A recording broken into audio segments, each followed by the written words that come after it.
Hi, this is Isaac from Zero Scale Games. In this video, I'm going to be showing you how to use the new level editor that we've added to Demolition Inc. on Steam.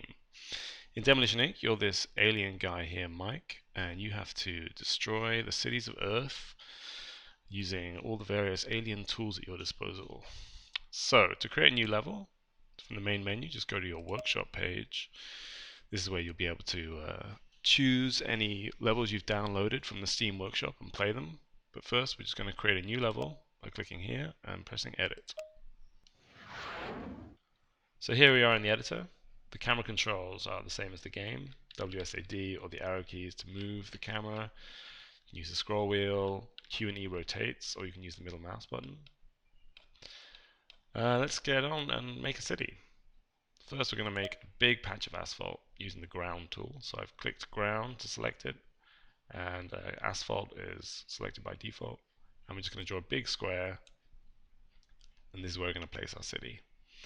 Generally in Demolition Inc. we build buildings, which the player has to destroy, and we put the buildings on patches of sidewalk or pavement to separate them out in the level. So first I can choose pavement here and draw a square on my asphalt, which will turn it into a pavement, big square pavement. You can make any shapes you like, and they'll be joined together. And we have another type here with a sidewalk around the edge that we'll place here. And we're going to put our buildings on these patches of pavement. To create a building, just click Create and choose the Buildings category. And then choose the building you want to place. We're going to place this type here. Then you just move the cursor to where you want the building to be and click to place it. And you can click another one if you like. And you can rotate this one, which I'm going to do using G and T keys so that it's the other way around from the one I've placed already. And place it next to it here. We'll also place a building site, and we'll create one of these large buildings as well and place that there. On top of the buildings, we're going to place an item box, which are boxes containing items that the player can destroy and then pick up to get more weapons to use. Just go to Create again, back to the category list and choose Items and an item box. This is a special kind of object you can place because it has various options, such as what is in the box. We're going to give the player some car controllers, which they can use to take control of cars. And we'll set that to 6, be fairly generous with it. Press Next, and then we can place the box where we like. I'm going to put it on top of this building here. And you can see the icons change to a steering wheel of the one that's been placed. So it's the correct item. Now we need to place some vehicles. We're going to go for a very simple path of vehicles that just move through this gap between these two islands. There's various ways you can go about doing this. I'm going to go by first creating the real physical lines on the street, and then put everything else on top of those. So we go to Create, go back to the categories. I'm going to choose Street Sign Decals, and I'll choose the street line and place that down where I want to put the road. So here's some dotted lines. I'll just click to place them. You can just click as many times as we like. We're going to rotate it to go down the middle here. Have a couple of those. And rotate it again to go around this corner.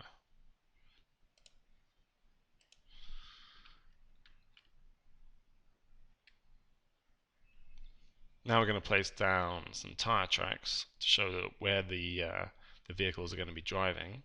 So we go to Create again and back to Street Decals this time, and we'll choose the tire tracks decal. We'll choose the shorter one. This one has a set of 2 tire tracks next to each other. These tire tracks are quite useful for showing the player where the cars are going to drive, because obviously they're not going to be everywhere at once. We'll just place them down here in the middle. They can overlap. Rotate and place a couple here and here. And there we go. Now we just need to place down the cars. But first we need to place down the actual paths to tell the engine where the cars are going to drive. So we'll go back to create and back to the categories, choose vehicles, and we can choose this vehicle path. This is a special kind of object that you can create because even though it looks like a big triangle, you won't actually see the big triangle in the game. This is the speed that the cars will drive at when they're on the path, which we'll leave at 12. And I'll place two paths, one on each side. We're going to be driving on the right. So first we're going to place the beginning of the path here. You can see the line comes out of that one to the next one I'm going to be placing, which is here, and so on. You can see that the game makes a little corner for you when you go at a 90-degree angle, which is quite handy. So you can just place 4 paths to make this, 4 points even. The cars will drive from the first path point that you place down in that direction. And the way the paths work in Demolition Inc. is cars will, at the end of the path, be despawned if they've not been destroyed. They'll just fade out, and then they'll respawn at the beginning of the path when there's room. You can also make a circular path, and then the cars will just keep driving around it forever until they're destroyed, and then they won't ever respawn. So let's place the other path going in the other direction on the other side. So we'll start this time up here, and I'll make some corners, and the last point here. That one I did a bit mistake. I made a little mistake. You can see this is in slightly the wrong place, not really parallel. So I'm going to just choose the select tool now and select this one which is in the wrong location, and then use the move tool to just drag it along to be where it's supposed to be. And the same with this one. You can see it's not really lining up with the decals I've placed. So we'll just choose it and move again across. All these tools here have shortcut keys that I've been using a little bit. These are all numbered, and create is a bit special because it's on space. Quite useful, so you don't have to keep clicking. And you can see that because I placed the decals down first, these tire tracks, it was easy to work out that I'd placed the vehicle paths in the wrong place because they didn't line up with the tire tracks. Okay, so now we'll place some vehicles on our tracks. So we'll just go back to create, and I'll select a car. And now I need to select an entity, which gives the object I'm creating various specific behaviors or different models, which we use for some of the objects that are a bit more complex. So in this case, I've got a few options. You notice that we've got car, taxi, and police car. Taxis drive a little bit faster. Police cars tend to be a bit more reckless, and they also have more health. And then each of those has a driving on path type and a parking type, and that'll influence whether or not the car will just sit there parked doing nothing, or it'll look for a path to drive on and follow it. So we're going to choose car driving on path. Now I can just place this on my path in the usual way by clicking, but I can also use a feature here where I choose snap to path, and then the car will be placed automatically right on the path nearest my cursor, and it'll even be placed facing the correct direction. So I'll just place some cars around this path that I've created, like so, and on the other side. For a bit of variety, we'll also add some gas trucks, also driving on the path. I'll put a couple on each side, and on the corner there. And to make things a bit easier, we'll put some explosives down as well. So just choose these gas station tanks, and I'll put a couple near this building. Snap to path is still on, so I need to turn that off. And we'll put a couple just here. These have a pretty big explosive radius, so that'll make it a lot easier to get this item here. And now the level's nearly playable. There's just a few other things we need to check out first. The first one is the mission setup menu, which is where you can choose which items the player will start off with. So we're going to start off with a few wheel glues. Just choose wheel glue here, set the quantity, we'll give them 5, and just press next to confirm. We also need to adjust some of the mission elements, which are objects in the editor that the game uses for various things.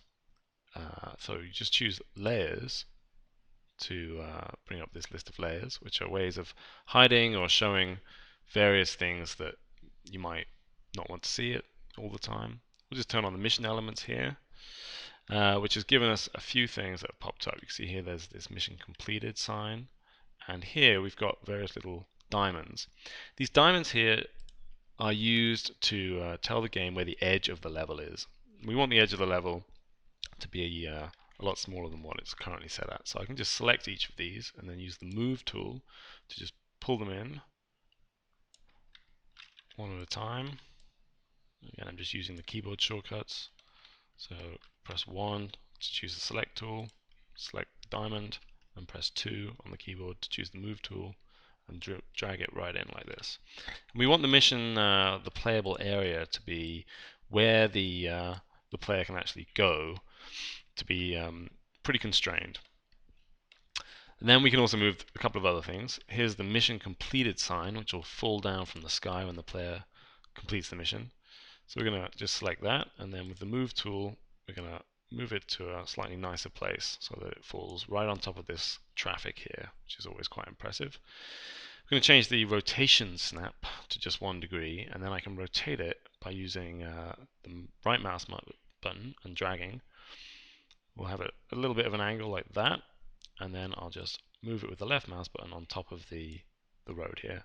It'll be hidden when the mission starts, so it's not going to intersect with this car until it falls down, at least. And then we'll also move the UFO here, which is where the UFO begins at the beginning of the level. And it's not in a bad position, but we just want it so that the player gets a nice overview of the level when they start off. So we'll just drag it over to here and rotate it as well, so it's facing forward. And that'll be roughly what the player sees when they begin.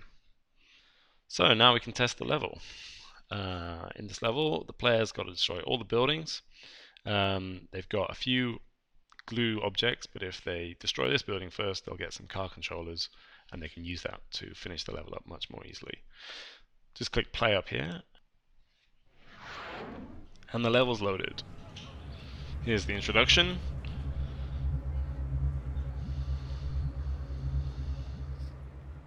And here's our initial viewpoint that we chose earlier. Just accept the contract.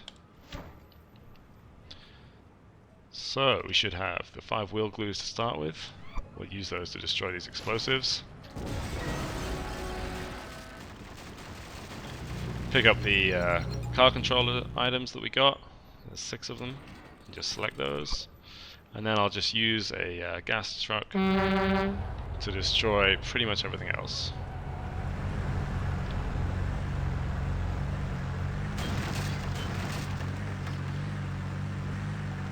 There's the level barrier.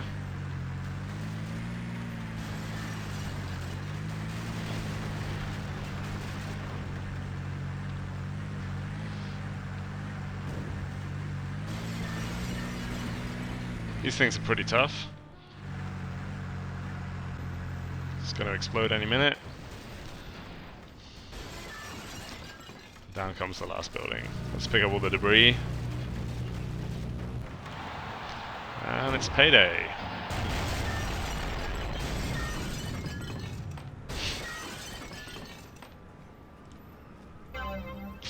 Only 2 stars.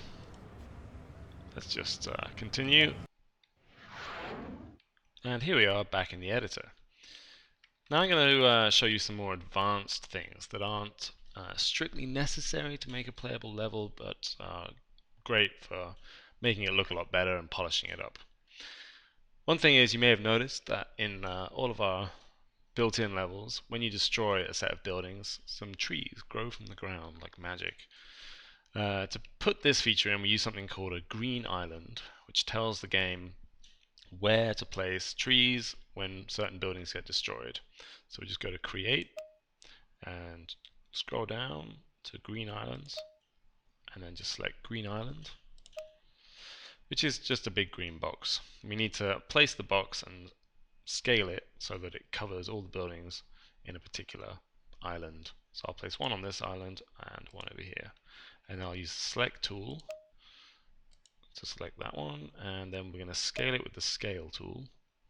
You just hold the left mouse button and drag to scale it in one direction, and the right mouse button and drag to scale it in the other.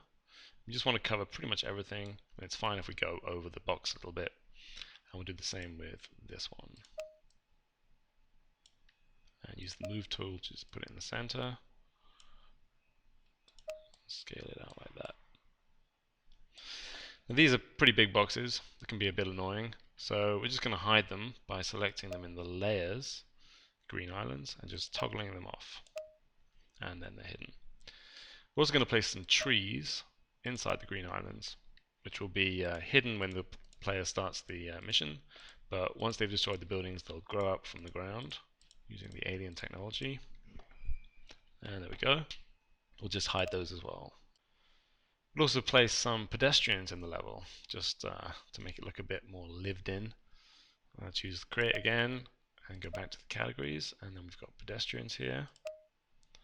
Choose pedestrians again. And again, we have to choose an entity. I'm just going to choose pedestrian, who is a person just walking around. They can be skinned randomly.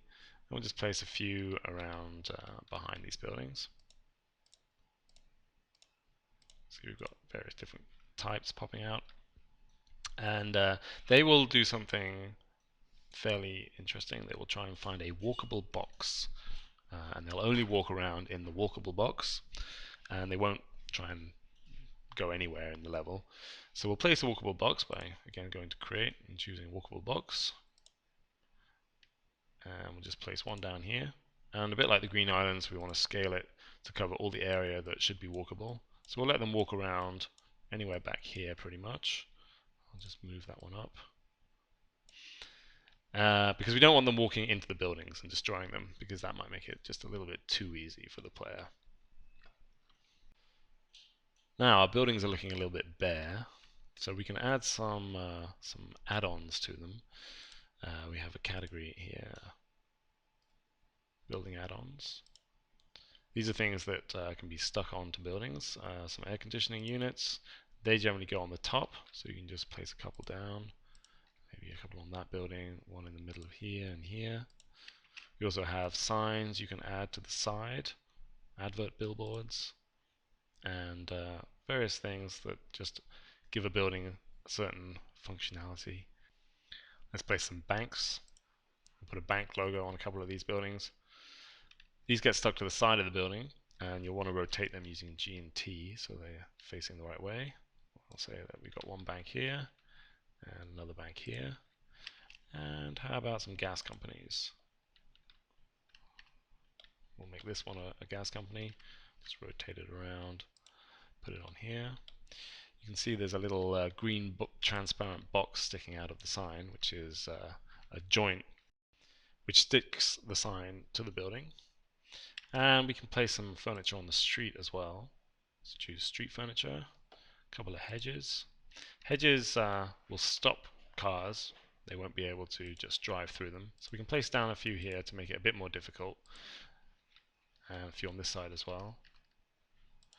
Now the player will really need these car controllers because the oil splashes won't be enough to get through these hedges. And we can also place down some other things. How about a bench? Place a couple of benches along here. Dustbin in the middle. Maybe some newspaper.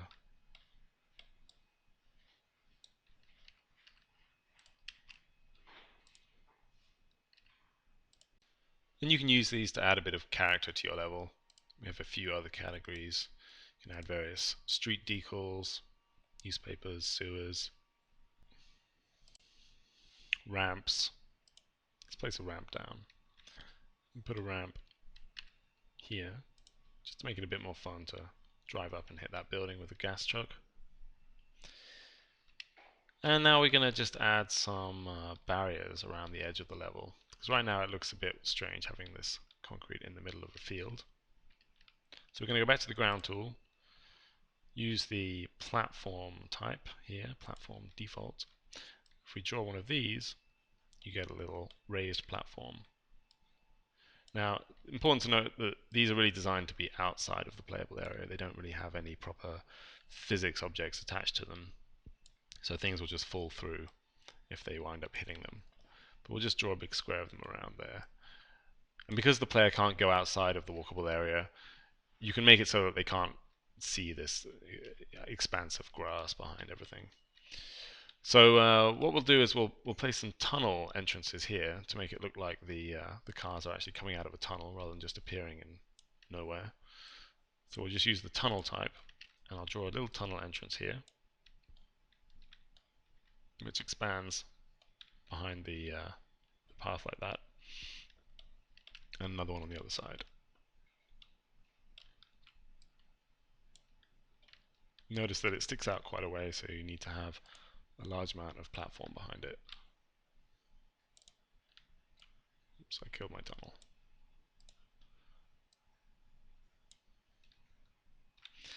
Okay, so our level's pretty much finished. It's not the prettiest. I'm sure everyone can do a lot better. But we'll publish it anyway. First, it needs a name, so we'll just choose rename.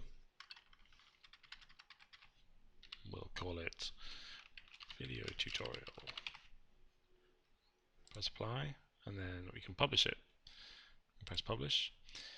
It's created a thumbnail for us here, but we can probably make a little better one. Plus, it's out of date. It was created when we first saved and played the level. So we'll just press close, and we'll aim to put the camera somewhere a bit more exciting. How about down here? So I'll click thumbnail, and it will create a thumbnail for me, and we can publish it. Just press publish and then submit.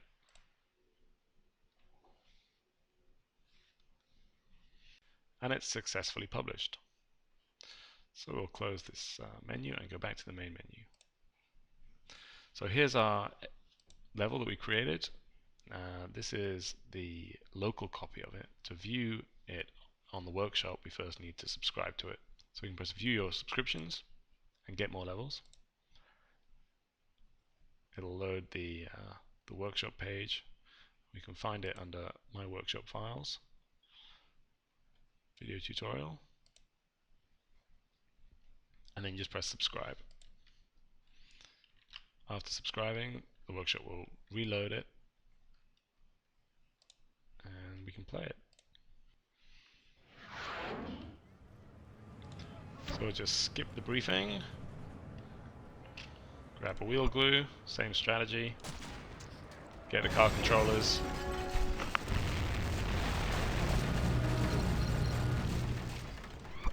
and this time we'll wait for a gas truck to come out of the tunnel, grab it, and take it over the ramp.